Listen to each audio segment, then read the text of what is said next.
তাওবা কি? তাওবা মানে ফিরে আসা আল্লাহর কাছে। ভুল করেছি, অনুতপ্ত হয়ে আল্লাহর কাছে ফিরে আসবো, এটার নাম তাওবা। To return back to your Lord, আল্লাহর কাছে ফিরে আসবেন। এই ফিরে আসাটাকে আল্লাহ খুব পছন্দ করেন। এখানেই শয়তান আর আমাদের মধ্যে পার্থক্য। শয়তান ভুল করে করছি তো করছে, ওইটার মধ্যেই সে অটল অবিচল, ক্ষমা আর চাইনি। কিন্তু আমরা সকালে ভুল করে দুপুরে মাফ চাই, দুপুরে করে রাতে মাফ চাই, আজকে ভুল করে কালকে মাফ চাই। বিষ্ণু বলেন তোমরা সবাই ভুলকারী, কিন্তু ওয়া খায়রুল খাত্তাঈনা আত-তাওয়াবুন, এই ভুলকারীদের মধ্যে শ্রেষ্ঠ যে ভুল করেই তওবা করে।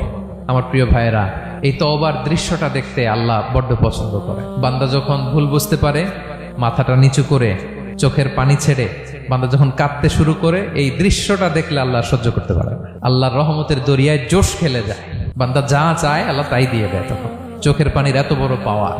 এজন্য আমরা ভুল করে যেন অটল না থাকি, আল্লাহর কাছে যেন ক্ষমা চাই, আমরা যেন ফিরে আসি তার দরবারে। তার দরবার সবসময় খোলা, এবং তিনি এই তওবার বা ফিরে আসার দৃশ্যটা দেখতে কত পছন্দ করেন শোনেন। রাসূল সাল্লাল্লাহু আলাইহি ওয়াসাল্লাম বলেন, ওয়াল্লাযী নাফসি বিয়াদিহি, তার শপথ যার হাতে আমার আত্মা, লাউলাম তুযনিবু, তোমরা যদি ভুল না করতে, লা যাহাবাল্লাহু বিকুম, আল্লাহ তোমাদেরকে ধ্বংস করে দিতেন। ওয়ালা জাআ বিকওমিন, আল্লাহ এমন এক জাতি তৈরি করতেন, ইউযনিবুন, ওরা খালি ভুল করতো, ফায়াস্তাগফিরুন, আর ক্ষমা চাইতো, ফায়াগফিরুল্লাহু লাহুম, আর আল্লাহ তাদের ক্ষমা করতেন। সুবহানাল্লাহ বললেন না?